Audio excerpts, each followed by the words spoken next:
उद्धवजी पुन्हा आपलं स्वागत। आपण साधारण पहिल्या भागामध्ये अनेक राष्ट्रीय प्रश्नांवरती आपली मतं व्यक्त केली परखडपणे नेहमीप्रमाणेच। पण शेवटी महाराष्ट्र ज्यात एक राष्ट्र आहे आणि हे महाराष्ट्र नेहमी या देशाला दिशा देण्याचं काम करत आलं आणि गेल्या साधारण 50 वर्षाच्या राजकारणामध्ये यात ठाकरे कुटुंब आणि शिवसेना यांची भूमिका अत्यंत महत्त्वाची राहिली आणि ही भूमिका महाराष्ट्रातली ठाकरे कुटुंबाची आणि शिवसेनेची ही नष्ट करण्याचा पूर्णपणे एका सूडबुद्धीनं प्रथमच एक प्रयत्न झाला आणि तो सुद्धा तुमचे मित्र नरेंद्र मोदी यांच्याकडून। नरेंद्र मोदी या देशावर 10 वर्ष राज्य करतात, म्हणजे सुरू आहे त्यांचा अजून कारभार आणि ह्या 10 वर्षाला त्यांच्या अंधभक्तांनी आणि स्वतः मोदी यांनी अमृतकाळ हा अमृतकाळ होता किंवा आहे असं ते नाव देतात। अमृतकाळ हा खरोखर अमृतकाळ होता, कारण शिवसेनेसाठी हा विषाचा प्याला होता असं मी मानतो। केवळ शिवसेनेसाठीच नाही, हा शिवसेनेवरती राग का आहे? आपण जर का अगदी इतिहासात मागे गेलो तरी छत्रपती शिवाजी महाराजांनी सुद्धा सुरत लुटली होती। हो, कारण काही तिथले व्यापारी हे इंग्रजांना मदत करत होते, त्यांच्या वखारी लुटल्या होत्या। कदाचित तिथपासूनचा हा राग ह्या दोघांच्या मनात आहे का? संयुक्त महाराष्ट्राचा जो लढा झाला त्या लढ्यात माझे आजोबा प्रबोधनकार हे त्या पहिल्या 5 महत्त्वाच्या नेत्यांमधले एक होते। पंचक अर्थात तेव्हा शिवसेना नव्हती, पण त्या लढ्यात मी वडील हा कारण शब्द वापरतो, शिवसेना नव्हती, शिवसेना प्रमुख ते नंतर झाले, पण व्यंगचित्रकार होते। माझे काका श्रीकांत ठाकरे हे होते। तो लढा संयुक्त महाराष्ट्राचा जेव्हा पेटला होता तेव्हा मोरारजी देसाई, आता मोरारजी भाई कुठून आले होते तुम्हाला सगळ्यांनाच माहिती आहे। त्यांनी पोलिसांना ऑर्डर दिल्या होत्या की मी तुम्हाला बंदुकीच्या गोळ्या माणसांना मारायला दिलेल्या आहेत आणि असं म्हणतात की त्यावेळेला त्यांनी गोळ्या किती झाडल्या आणि किती माणसं मेली याचा हिशोब विचारला होता असं म्हणतात। गोळ्या वाया का घालवल्या आणि तो लढा सगळं तुम्हाला कल्पना आहे। चिंतामणराव देशमुख हा एक नरवीर होता, त्यांनी तेव्हा लोकसभेत हा प्रश्न विचारला होता नेहरूंना की तुम्ही ह्या गोळीबाराची न्यायालयीन चौकशी करा। त्या चौकशीला नकार दिल्यानंतर त्यांना ठणकावलं होतं की याचा अर्थ असा की तुमच्या मनात माझ्या महाराष्ट्राबद्दल आकस आहे, मी तुमच्या मंत्रिमंडळात राहू शकत नाही, राहू इच्छित नाही, हा घ्या माझा राजीनामा। आता काय झालेलं आहे की हा महाराष्ट्राबद्दलचा एवढा आकस समोर दिसत असताना सुद्धा आता चिंतामणराव कोणीच दिसत नाही आहे, सगळे लेचे पेचे आणि घालीन लोटांगणवाले आहेत।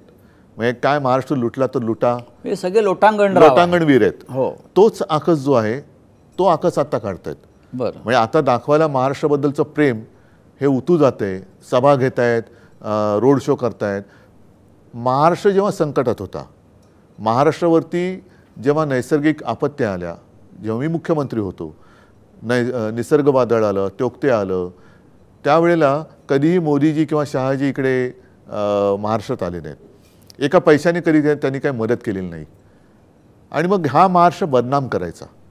महाराष्ट्रामध्ये सगळं काही वाट लागलेली आहे, महाराष्ट्रातली घरंदाज कुटुंब बदनाम करायची, नेतृत्व खतम करायचं, नेतृत्वाच्या कुटुंबियांना बदनाम करायचं, पक्ष फोडायचे, उद्योगधंदे पळवायचे।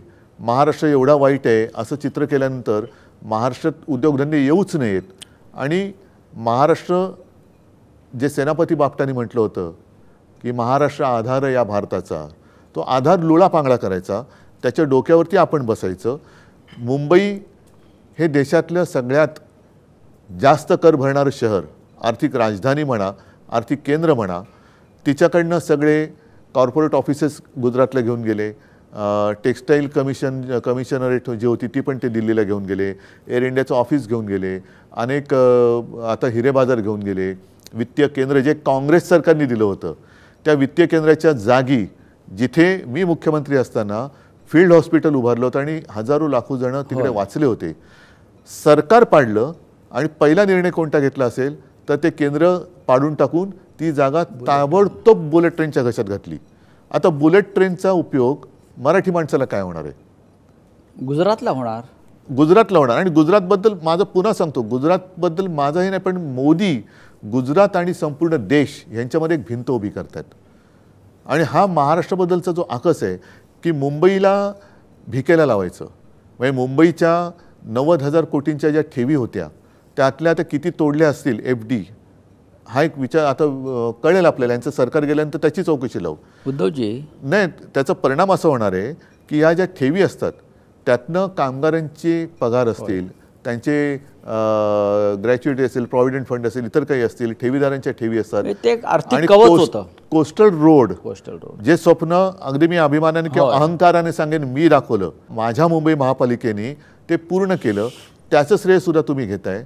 आणि कॉन्ट्रॅक्टरसाठी जवळपास 1,00,000 कोटीची कामं त्याला त्यांनी तत्वता मान्यता दिली. म्हणजे 90,000 कोटी जाऊन पुन्हा 1,00,000 कोटीचं म्हणजे 10,000 कोटी त्याच्यावरती चढले. मग पुन्हा मुंबईच्या सफाई कामगारांना वगैरे पगार कुठून ही सगळी लूट करता यावी म्हणून शिवसेना फोडली असं आपल्याला नक्कीच आहे. माझा आरोप आहे तो नक्कीच, कारण माझ्या काळात ते होऊ देत नव्हतं. आणि मी तुम्हाला परत सांगतो, लोकांच्या आशीर्वादाने पुन्हा सरकार येणार, नक्कीच येणार. पहिलं केंद्रात येणार, मग राज्यात येणार. महाराष्ट्राचं आणि मुंबईचं लुटलेलं वैभव मी परत आणेन. आर्थिक केंद्र सुद्धा मी नव्याने उभारून दाखवेन. आपण मगाशी म्हटलं की महाराष्ट्र हा भारताचा आधार आहेच आणि शिवसेना महाराष्ट्राचा आधार. महाराजांनी सुरत लुटली आणि मोदी शहानी शिवसेना लुटली, महाराष्ट्र लुटला. म्हणजे महाराष्ट्राचा आधार असलेली शिवसेना फोडली आणि महाराष्ट्र लुटला. होय. ह्या मागचं तुम्ही सूत्र कसं काय लावाल की महाराष्ट्र लुटला जातोय, शिवसेनाही लुटली जाते आणि अशा प्रकारे महाराष्ट्र विकलांग आणि दुबळा करायचा? तुम्हाला महाराष्ट्राचं भविष्य अशातून काय दिसतंय? महाराष्ट्र एवढा लेचापेचा नाही आहे, नक्कीच नाही आहे. महाराष्ट्र भोळा आहे, भाबडा आहे, पण तो लेचापेचा नाही आहे. महाराष्ट्रामध्ये मर्दांची कमी नाही आहे. आणि मी तुम्हाला जसं म्हटलं की जर कोणी प्रेमाने आलिंगन दिलं तर महाराष्ट्र प्रेम करतो, पण पाठीवर वार केला तर महाराष्ट्र वाघनखं काढतो. ती वाघनखं आता मला जिथे जिथे जातो तिकडे जनतेच्या रूपात दिसत आहेत. आता महाराष्ट्राने वाघनखं काढलेली आहेत. हा संपूर्ण जो प्रकार केलेला आहे, शिवसेना पक्ष फोडणं, सरकार पाडणं, हा उद्धव ठाकरे यांना धडा शिकवण्यासाठी केला. मी तुम्हाला एक जुनी आठवण सांगतो. 2014 साली मोदींच्या पंतप्रधान पदाला भाजपा व्यतिरिक्त पाठिंबा देण्याचं पहिलं पाप कोणी केलं असेल तर ते शिवसेनेने. तुम्ही याला पाप म्हणताय? आता तसं म्हणतोय कारण ते आम्हाला संपवायला निघाले. बरं. त्याच्यानंतर ते एक स्वप्नव्रत होतं की मोदी पंतप्रधान पदाची शपथ घेत आहेत, मी समोर बसले, माझ्या बाजूला अमित शहा होते, आणि अरे हे काय सत्य आहे की स्वप्न आहे हेच कळत नव्हतं आम्हाला. त्याच्यानंतर साधारणतः जूनमध्ये शपथविधी झाला. ऑक्टोबरच्या विधानसभे निवडणुकीत 4-5 महिन्यात असं कोणतं पाप आम्ही केलं होतं की भारतीय जनता पक्षाने शिवसेनेची युती तोडली? तेव्हा तर आम्ही काय काँग्रेसबरोबर गेलो नव्हतो. तेव्हा तर काय ह्यांचा जो काय औरंगजेब आहे यांच्या मानेवरती बसलेला, त्या औरंगजेब फॅन क्लबमध्ये मी नव्हतो. मग तुम्ही माझी युती 2014 साली तोडली का होती? एकनाथ खडसेंनी सुद्धा त्याच्याबद्दल भाष्य केलेलं आहे की त्यांना वरून सांगण्यात आलं की युती तोडण्याचा निर्णय निरोप तुम्ही कळवा. आणि एकनाथ खडसेंनी, मी तुळजाभवानीचं दर्शन करून आलो होतो, त्याच दिवशी संध्याकाळी एकनाथ खडसेंचा फोन आला की उद्धवजी आता आपली युती काय राहत नाही, आम्ही निर्णय घेतला आहे, तुम्हाला कळवायला सांगितलेलं आहे की आपण युती तोडतो, आम्ही युती तोडतो. मग युती तेव्हा तुम्ही का तोडलेली? तेव्हा तर तुम्ही हिंदुत्ववादी होतातच आणि त्यांच्यासोबत होतो. त्यांच्यासोबत होता, मोदीजींचा प्रचार केला होता. त्यानंतर अमित शहा परत मातोश्रीवर आले 19 साली. 14 साली युती तोडली, शेवटच्या क्षणाला तोडली. आणि ती जी आठवण सांगत होतो ती हीच, ती तो जो मधला काळ होता जेव्हा शिवसेना विरोधी पक्ष म्हणून काम करत होती. हो, पण आता तुमच्यातून फुटलेल्या माणसाला मुख्यमंत्री तेच म्हटलं ना, कारण त्यांना राजकारणात पोरच होत नाहीत. होय, दुसऱ्यांची पोरं त्यांना सांभाळायला लागतात असं आपण काल एका सभेत सांगितलं. त्या याला मी काय बोलू? बरं, उद्धवची नवीन आघाडी कशी चालली आहे? नाही, एकूण फसवली गेल्याची भावना ही आज सुद्धा आहेच. आणि विश्वासघात, मी विश्वासघातकाची कधी मदत करू शकणार नाही. आणि सत्तेसाठीच जर का काही आम्ही तडफडत असतो तर अख्ख्या देशात जेव्हा भाजपाचे 2च खासदार होते आणि भाजप तेव्हा हिंदुत्ववादी नव्हता, गांधीवादी समाजवादाकडे होता. अक्षरशः देशाच्या राजकारणात शिवसेना आणि भारतीय जनता पक्ष ही अस्पृश्य होती. 2 खासदार असलेल्या पक्षाबरोबर शिवसेनेने युती केली होती. कोणाच्या मनात होतं, ध्यानीमनी नव्हतं पंतप्रधान पद दिसेल कोणाला. म्हणजे ती वैचारिक युती होती. वैचारिक होती. पण तो ठीक आहे, तुम्ही गांधीवादी समाजवादाकडनं जेव्हा तुम्हाला कळलं की पार्लेची पोटनिवडणूक शिवसेनेने हिंदुत्वाच्या मुद्द्यावर जिंकली, तेव्हा तुम्ही आमच्यासोबत आलात. उद्धवजी, आज तुमचा पक्ष गेला कुठे या गेला? सगळ्या लढाईत. नाही गेला. तुमचा पक्ष गेला. निवडणूक आयोगानं तुमच्याकडनं पक्ष काढून घेतला. नाही गेला. निवडणूक आयोगाला तो अधिकारच नाहीये. मी मानायलाच तयार नाही. विधिमंडळाच्या अध्यक्षानं तुमचा पक्ष काढून नाही घेतला. गेला. त्याचा अधिकारच नाहीये. आणि माझं जाहीर खुलं आव्हान आहे की आपण एक तारीख देऊ, महाराष्ट्रातल्या तमाम जनतेला तिकडे बोलू, एकही पोलीस बरोबर घ्यायचं नाही. मी जनतेच्या मध्ये येऊन उभं राहतो. निवडणूक आयुक्तात जर तेवढं धाडस असेल त्याने यावं आणि या लबाडेने यावं आणि तिथे सगळ्यांच्या देखत मध्ये उभं राहून सांगावं पक्ष कोणाचा, जे निर्णय देतील तुम्ही मान्य करायला तयार आहे. शेवटी कायदेशीर दृष्ट्या कायदेशीर नाही, हे बेकायदेशीर आहे. घटनात्मक संस्था ज्याला निवडणूक आयोग आपण म्हणतो, हे घटनाबाह्य काम केलेले आहे. हे त्यांनी घटनात्मक आज नाहीच आहे. तुमच्याकडून मूळ पक्ष हा तुमचा नाही असं सांगितलं. धनुष्यबाण तुमचा नाही हे त्यांनी सांगितलं. आणि तरीही आज नरेंद्र मोदी असं म्हणतायत, उद्धव ठाकरे माझे मित्र आहेत. उद्धव ठाकरे माझे मित्र आहेत हे नरेंद्र मोदी सांगण्याचे धाडस करतायत. हे सगळं पाप करून आणि नरेंद्र मोदी त्याही पुढे जाऊन असं सांगण्याचं धाडस दाखवत आहेत, उद्धव ठाकरे संकटात सापडले तर मी त्यांच्या पाठीशी उभा राहीन. हे काय गौडवंगाला हा लोकांना प्रश्न पडला आहे. हा संभ्रम मोदींच्या मनात का व्हावा हे मला कळत नाही. कारण ते पुढे असे म्हणाले होते की माझं ऑपरेशन झालं. ते फार मला त्याच्याबद्दल जास्त बोलायला आवडत नाही कधी, कारण त्या एका भयानक अनुभवातून मी गेलो, जो अनुभव कोणालाही आयुष्यात कधी येऊ नये. म्हणजे माझ्या हालचाली संपूर्ण थांबल्या होत्या.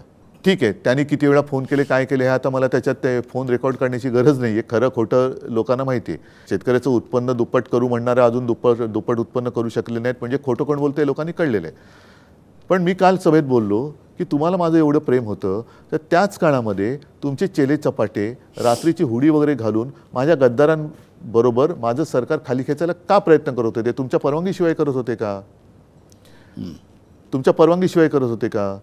आणि ज्या शिवसेनेनी, ज्या हिंदू हृदय सम्राटांच्या मुलांनी तुम्हाला 2 वेळेला पाठिंबा दिला, तुमचा प्रचार केला, त्याला तुम्ही नकली म्हणायला लागलात. हे कोणतं प्रेम? हे चायनीज प्रेम आहे का? हे कोणतं प्रेम आहे? मी प्रेमाची व्याख्या तरी काय तुमची? ही प्रेमाची व्याख्या जरी आपल्याला आता त्याचं विश्लेषण करता आलं म्हणजे नाही. कुसुमाग्रजांची जी कविता आहे, प्रेम कोणावरही करावं पण विश्वासघातकावरती नाही करता येणार. हे चांगलं आहे तुमची भूमिका. हे विश्वासघातकावरती प्रेम मी नाही करू शकत. अमित शहा म्हणतात, वारंवार म्हणतात महाराष्ट्रातून, आणि नरेंद्र मोदी म्हणतात की उद्धव ठाकरे यांची शिवसेना नकली आहे. आणि त्याही पुढे जाऊन ते असं म्हणतात, हे अत्यंत गंभीर आहे उद्धवजी. उद्धव ठाकरे यांची शिवसेना नकली आहे म्हणजे बाळासाहेब ठाकरेंनी जी शिवसेना स्थापन केली आणि जी उद्धव ठाकरे यांच्या हातात सोपवली, आणि ज्या उद्धव ठाकरेंबरोबर नरेंद्र मोदी असतील किंवा भाजपा राज्यातला असेल, त्याने अनेक वर्ष काम केलं, 25 वर्ष सत्ता भोगली, ती शिवसेना नकली. आणि पुढे शहा किंवा मोदी म्हणतायत बाळासाहेब ठाकरेंच्या वैचारिक किंवा शिवसेनेचे वारसदार उद्धव ठाकरे नाहीत, ते नारायण राणे, राज ठाकरे आणि कोणते एकनाथ शिंदे हे बाळासाहेबांचे वारस मोदी शहांना वाटायला लागलेत. पहिली गोष्ट अशी, मला वाटतं एक तर मानसिकता तपासून घ्यावी यांची, का काही या भारतीय जनता पक्षाला मनोरुग्ण म्हणून जाहीर करावं, असं माझ्या मनात प्रश्न आला माझ्यासारख्यांच्या. तुमच्या प्रश्नाचंच उत्तर आहे. हां, थोडंसं मी त्याच्यावरती बोलतो. बरं. पहिल्या प्रथम असं आहे की बाळासाहेबांची शिवसेना बोलण्याच्या आधी त्यांनी बाळासाहेबांना हिंदू हृदय सम्राट हे बोललं पाहिजे. कारण त्यांचं ते दुखणं आहे की त्यांना अजून कोणी हिंदूंचा कैवारी म्हणतच नाही आहे. कारण त्यांच्या काळामध्ये 10 वर्ष झाली तरी मुंबईत आणि महाराष्ट्रात हिंदूंना आक्रोश मोर्चे काढावे लागले. म्हणजे हिंदू सुरक्षित नाही आहेत त्यांच्या राज्यात आणि ते हिंदू हृदय सम्राट होत नाहीत. बरं, वैचारिक जर का तुम्ही म्हणाल तर मग मी जाईन श्यामाप्रसाद मुखर्जींपर्यंत. बरं. ज्या श्यामाप्रसाद मुखर्जींनी भाजपाचा जो राजकीय बाप म्हणेन जनसंघ, तो जनसंघ, मग यांची वृत्ती कशी आहे, संयुक्त महाराष्ट्र समिती जी होती त्या संयुक्त महाराष्ट्राच्या लढ्यात हे कधी उतरले नाहीत, पण निवडणूक लढायला म्हणून घुसले संयुक्त महाराष्ट्र समितीत. जागा वाटपाचं भांडण केलं, म्हणजे काही मिळता आलं तर मिळवावं. जागा वाटप झालं तरी यांनी 7 एक जागा जास्त लढवल्या होत्या. तेव्हा माझ्या आजोबांनी पण इशारा दिला. मग हे त्यातनं बाहेर पडले. म्हणजे हे लढत कुठेच उतरले नाही. श्यामाप्रसाद मुखर्जींचा उल्लेख मी एवढ्यासाठी केला की साधारणतः 40-42 सालचा तो सगळा काळ होता. श्यामाप्रसाद मुखर्जींनी त्यावेळेला बंगालच्या फाळणीला पाठिंबा दिला होता. आणि ज्या मुस्लिम लीगने, जे आज मला या औरंगजेबाचे फॅन क्लब म्हणत आहेत, त्यांच्या राजकीय वडिलांची विचारसरणी काय होती, त्या श्यामाप्रसाद मुखर्जींनी तत्कालीन मुस्लिम लीगनी देशाची फाळणी मागितली होती. गांधीजींनी आणि काँग्रेसने इंग्रजांना चले जावचा आदेश दिला होता. आणि श्यामाप्रसाद मुखर्जींनी तिथल्या गव्हर्नरला सांगितलं होतं की चले जाव ही चळवळ ही चिरडली पाहिजे, तिच्याशी कसा मुकाबला केला पाहिजे, आणि आम्हाला इंग्रजांची राजवट का पाहिजे, तर देशाच्या कायदा आणि सुव्यवस्थेसाठी. म्हणजे तत्कालीन मुस्लिम लीगच्या फजलुल हक यांच्या मंत्रिमंडळात श्यामाप्रसाद मुखर्जी 11 महिने अर्थमंत्री होते. याचा अर्थ तुम्ही काय सांगाल? आणि त्यांनी मला हिंदुत्व शिकवावं, त्यांनी बाळासाहेबांचे विचार मला शिकवायचे आणि त्यांच्याकडनं मी शिकायचे. हा कोणता प्रकार? म्हणजे एक तर तुम्ही स्वातंत्र्य लढ्यात कुठे नव्हता, ते कुठेच नव्हते. स्वातंत्र्य लढ्यामध्ये जी काँग्रेस उतरली होती ती काँग्रेस नको म्हणून देशाची फाळणी मागणाऱ्या तत्कालीन मुस्लिम लीगच्या बरोबर तुम्ही मांडीला मांडी लावून बसलात. बंगालच्या फाळणीला तुम्ही तेव्हा पाठिंबा दिलात, चले जावला विरोध केलात. तुमच्याकडनं मी काय शिकायचं? उद्धवजी, ह्या काळामध्ये, मधल्या काळामध्ये 2-3 राजकीय स्फोट झाले. त्यातला पहिला स्फोट असा आहे, एकनाथ शिंदे आणि त्यांची सगळी टोळी जेव्हा फुटून सुरतला जात होते तेव्हा तुम्ही फडणवीस यांना फोन करून सांगितलं, पळा पळा लवकर पळा, कोण पुढे पळे तो पाहू, की तुम्ही आता मुख्यमंत्री व्हा, असं फडणवीसांनी दावा केलाय. फडणवीस तुम्ही आता मुख्यमंत्री व्हा, असं हे खरं आहे का? असं त्यांचा दावा आहे. शक्यच नाही. हां, ह्या आता सगळ्या भाकड कथा आहेत. आणि त्यावेळेला मी तेच म्हटलं ना, पळा पळा कोण पुढे पळे तो. कारण मला हे नासलेले आंबे माझ्या निष्ठावंतांच्या पेटीत ठेवायचेच नव्हते. नाही तर यांना पण शेपट्या धरून मी पकडू शकलो असतो. पण हे असे पळणारे उंदीर मला काय कामाचे आहेत? गेल्या काही दिवसातलं नरेंद्र मोदींची वक्तव्य पाहता तुमच्याविषयी अत्यंत प्रेमानं भरभरून बोलतायत. ते लोकांना आश्चर्य वाटते त्याच्यामुळे. मग लोकांना वाटते शिवसेनेत येतात की काय? हां, ते शिवसेनेत येतात की काय? नकली सेनेविषयी एवढं प्रेम त्यांना का उफाळून येत आहे? तर त्याच्यामागचं असं सांगितलं जातं, एक सूत्र, काही जाहीरपणे सूत्र झालं आहे की मोदी यांनी तुमच्याविषयी गोड बोलून उद्याच्या निकालानंतर एक खिडकी तुमच्यासाठी उघडली.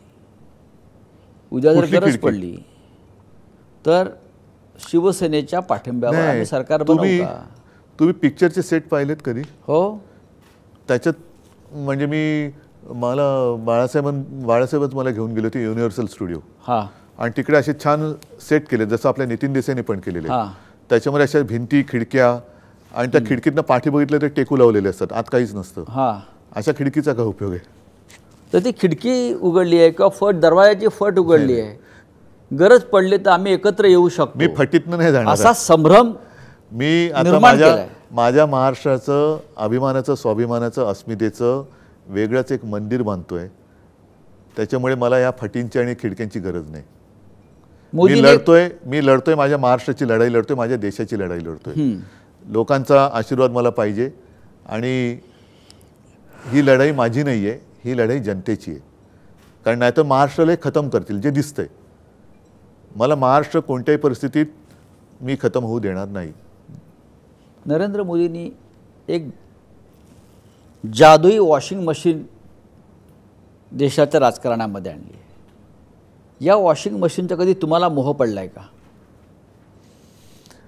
त्या वॉशिंग मशीनला म्हणण्यापेक्षा भाजपच्या मशीनला करंट ज्या शिवसेनेने दिला, हां, तो करंटच त्यांचा काढल्यानंतर वॉशिंग मशीन काय चालणार? आता त्यांच्यावरती ही पाळी का आली? अख्खी शिवसेना तुमच्यासोबत होती, तिला तुम्ही नकली म्हणताय. आणि नकली लोकांना मांडीवर घेऊन बाळा जोजोरे का करताय तुम्ही?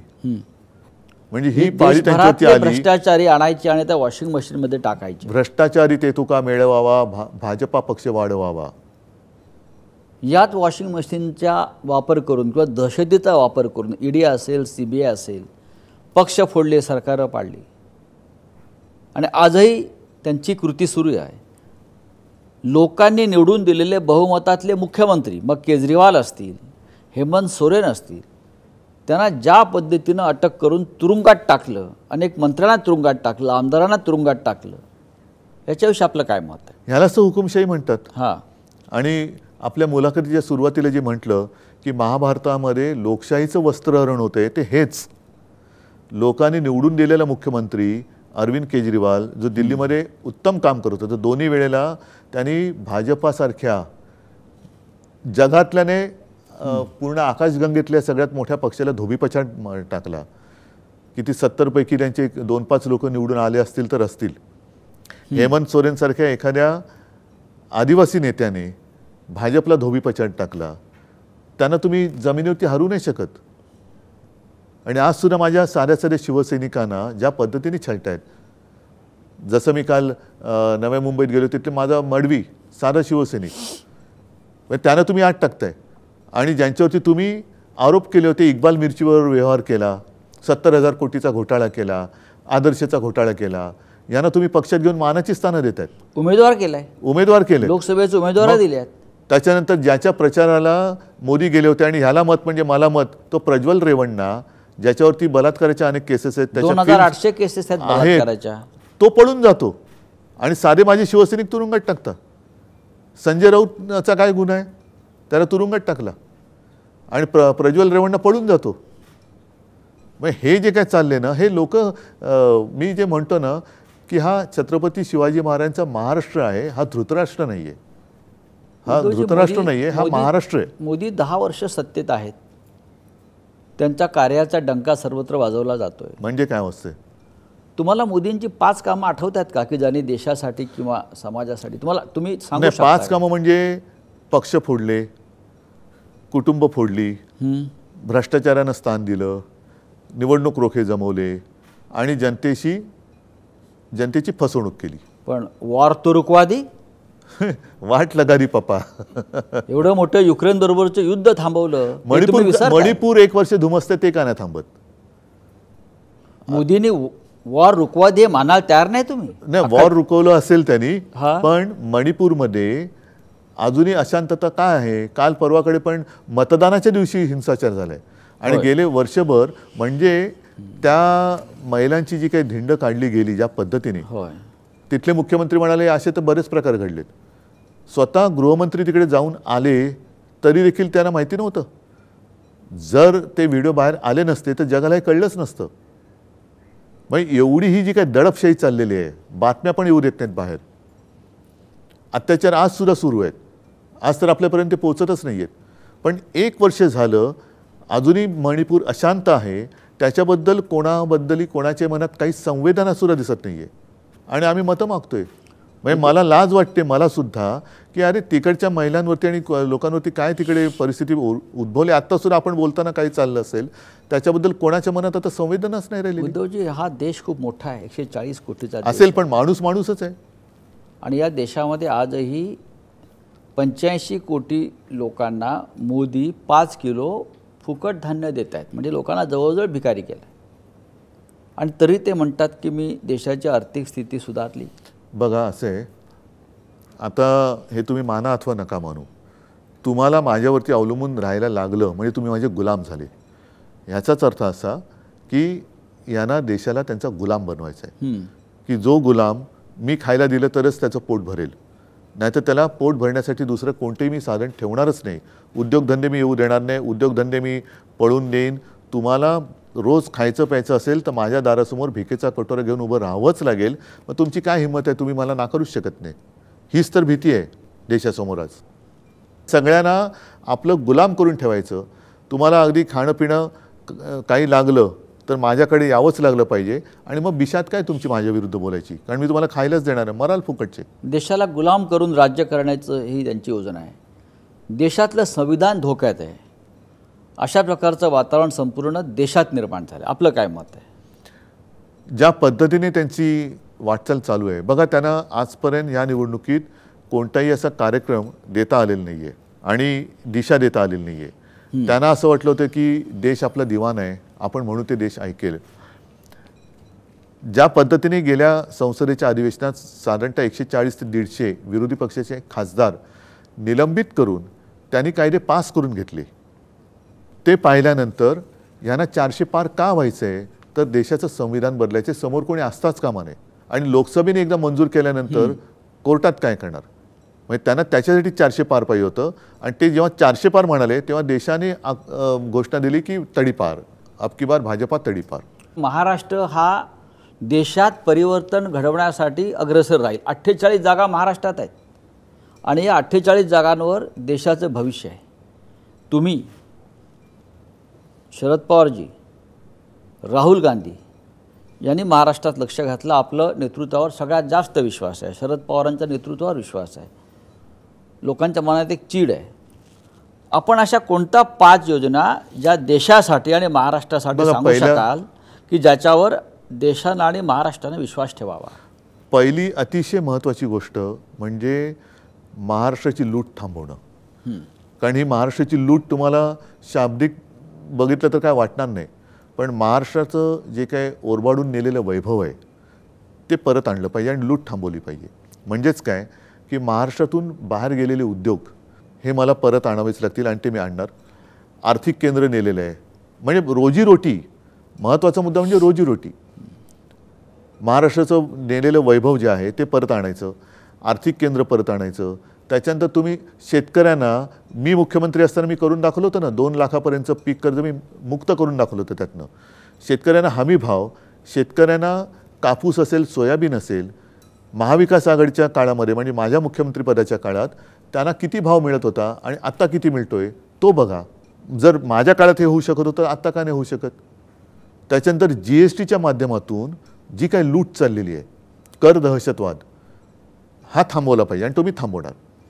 GSTमध्ये ज्या काही अशा काही घातक गोष्टी आहेत त्याच्यामध्ये छोटे मोठे व्यापारी पण आहेत की एखादी गोष्ट चुकली का सरळ त्याला जेलमध्ये टाकतात, ती थांबवणार.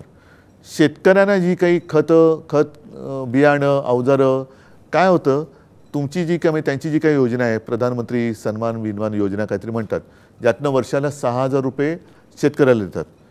पण आता शेतकरी सांगतायत विविध जी काय आम्ही उपकरणं वगैरे घेतो, अवजार घेतो, त्यांना GST लावून हजारो कोटी रुपये आमचे तुम्ही घेताय आणि त्याच्या बदल्यात परत तेच 6,000 रुपये भीक दिल्यासारखे देत आहेत. म्हणजे शेती पंपावरती GST आहे, खतावरती GST आहे, कीटकनाशकावरती आहे, शेततळ्याच्या प्लॅस्टिकवरती आहे, वायरवरती आहे, सगळ्यावरती GST आहे. तो GST मला काढायचा आहे. शेतकऱ्याला गोदामं उपलब्ध करून द्यायला पाहिजेत, शेतकऱ्याला शीतगृह उपलब्ध करून द्यायला पाहिजेत, शेतकऱ्याला सुद्धा एक हमी भाव आणि त्याला मुख्य म्हणजे मार्केट उपलब्ध करून द्यायला पाहिजे. करोनाच्या काळामध्ये आरोग्य व्यवस्था आपण त्यावेळेला तात्पुरती अपग्रेड केली होती. म्हणजे आपण आपल्या राज्यात सगळे मिळून सरकारी हॉस्पिटलमध्ये 7-8 हजार जे बेड होते ते आपण 4.25 लाख बेडपर्यंत नेले होते. अगदी तेवढ्याची गरज नसते कारण ती एक एपिडेमिक होतं. पण प्रत्येक जिल्ह्यात अद्ययावत हॉस्पिटल राज्य आणि केंद्राच्या मदतीने आपण का नाही करू शकत? अनेक गोष्टी आहेत. गावागावामध्ये आता शेतकऱ्यांची मुलं शिकत आहेत, नोकऱ्या कुठे आहेत त्यांना? म्हणजे शेतकऱ्यांचं तर सगळं कर्जबाजारीचं आहे. शेतकरी जो जन्माला येतो घरात ते वडिलांचं कर्ज असतं, त्या कर्जामध्ये तो मोठा होतो, पुन्हा तो मोठा झाला त्याला कर्ज काढावं लागतं, मग त्यांची लग्न थांबतात.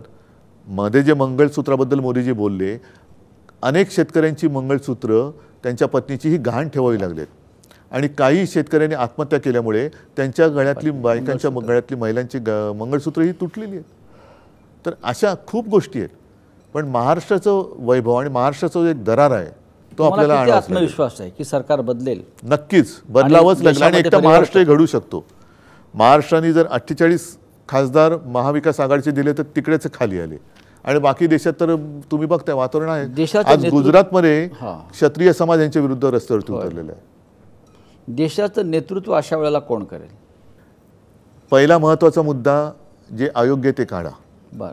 आणि आमच्या इंडिया आघाडीमध्ये जी काही चर्चा चाललेली आहे आम्ही एक एक पावलं ही ठरवून ठेवलेली आहेत. मोदी हरतील का?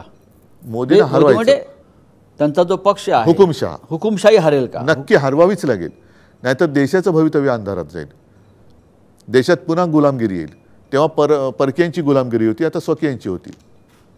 आणि जसं लोकमान्य टिळक जे बोलले होते की स्वराज्य हा माझा जन्मसिद्ध हक्क आहे आणि तो मी मिळवणारच, तसं स्वराज्य हा माझा जन्मसिद्ध हक्क आहे आणि तो मी टिकवणारच, हे आजचं घोषणा असली पाहिजे. आपण मुलाखतीच्या शेवटच्या टप्प्याकडे वळताना हा प्रश्न अत्यंत महत्त्वाचा आहे. या देशातली लोकशाही सगळ्यात बलवान आणि मोठी आहे आणि हेच आपलं वैभव आहे. या देशामध्ये डॉक्टर बाबासाहेब आंबेडकरांच्या नेतृत्वाखाली एक राज्यघटना आणि एक संविधान निर्माण झालं, ज्याने या देशाची संसद असेल, न्यायालय असेल, जनतेचे अधिकार असतील, जनतेचे हक्क असतील, त्यांना ताकद दिली लिहिण्याचं, वागण्याचं, बोलण्याचं, देश निर्माण करण्याचं.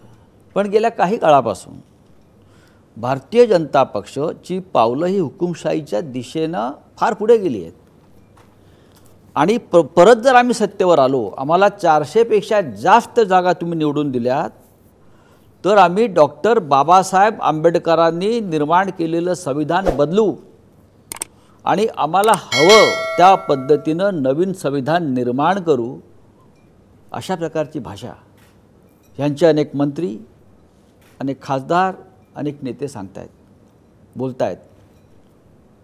तुम्हाला हे चित्र किती गंभीर वाटते देशासाठी? आणि उद्धव ठाकरे शिवसेना पक्षप्रमुख म्हणून तुमच्याकडे देश ज्या अपेक्षेने पाहतो की संविधानासंदर्भात आपली भूमिका काय आहे? आजच्या या महाभारतामधला सगळ्यात गंभीर प्रश्न आहे.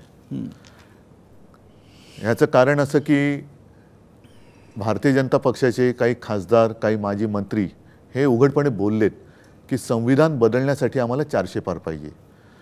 त्यांचे अध्यक्ष जे आत्ताचे आहेत नड्डा, ते सुद्धा मध्ये म्हणाले होते की देशात एकच पक्ष राहील. पूर्वी मला असं वाटतं संघाची एक घोषणा होती, एक विधान, एक निशाण, एक प्रधान. आता ते निशाण कोणतं? एक प्रधान म्हणजे मग राष्ट्रपती म्हणजे मग पंतप्रधान नाही का, म्हणजे तुम्ही अध्यक्ष पद्धत आणणार का? आणि मग विधान कोणतं? आणि ह्या संविधानाबद्दल त्यांच्या मनात जो आकस आहे त्याच्यात पुन्हा महाराष्ट्र द्वेष हा डोकावतोच आहे. कारण महामानव ज्यांना आपण म्हणतो, ज्यांना दैवत मानतो, ते डॉक्टर बाबासाहेब आंबेडकर हे महाराष्ट्राचे सुपुत्र. एका साध्या दलित गरीब कुटुंबात जन्माला आलेला हा माणूस परिस्थितीने गरीब होते, पण बुद्धिमत्तेने त्यांच्या त्या बौद्धिक ऐश्वर्याची बरोबरी कोणी करू शकत नाही. आणि त्यावेळेला ज्या बाबासाहेबांना गोष्टी भेडसावत होत्या, ज्याचा उल्लेख मी बुरसटलेले गोमूत्रधारी म्हणतो, त्यांच्या विरुद्ध बाबासाहेबांनी लढा दिला, प्रबोधनकारांसुद्धा लढा दिला.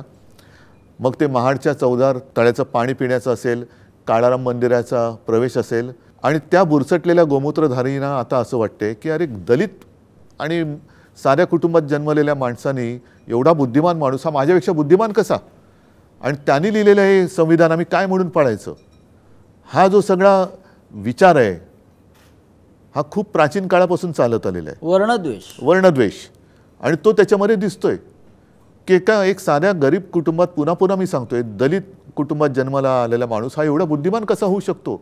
त्याला लोक दैवत मानतायत, त्याला महामानव मानतायत, आणि त्यांनी लिहिलेलं संविधान ते आम्ही पाळायचं, हा आमचा अपमान आहे, हे ज्यांना वाटते. आणि ते त्यांना वाटते म्हणून त्यांना डॉक्टर बाबासाहेब आंबेडकरांनी लिहिलेलं हे संविधान बदलायचं आहे. महाराष्ट्राला विरोध करेल, संपूर्ण देश करेल.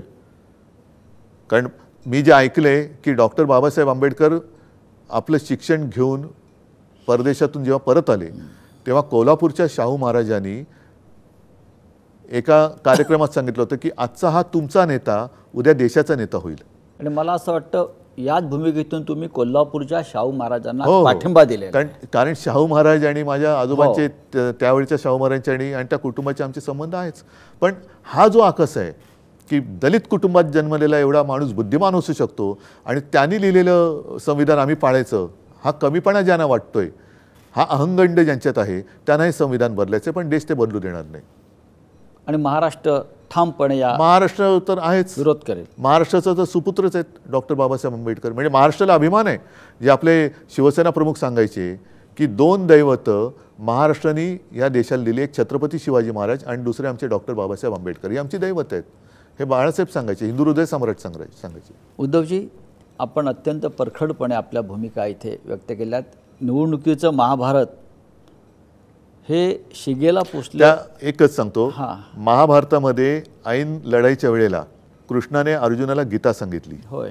त्या गीतेचा सारांश जर का मी माझ्या पद्धतीने काढला तर त्याचा अर्थ असाच होईल की लढाईच्या वेळेला जो सोबत असतो तो मित्र, समोर कोणी असला तरी तो आपला शत्रू आहे आणि त्याच्याशी लढणं आणि त्याच्यावरती विजय मिळवणं हे आता महाराष्ट्राला भाग आहे. आणि आपण त्याच पद्धतीने पुढे चालले. नक्कीच. शिवसेना हातात मशाल घेऊन, येस, धनुष्यबाणाचं वेदना आपल्या मनात जरी असली तरी हाती मशाल घेऊन आपण पुढे नाही, चालले. कारण मला हुकुमशाही जाळायची, हुकुमशाही जाळायची. त्याच्यामुळे हे योग्य चिन्ह माझ्या हातात योग्य वेळेला आलेलं आहे. होय.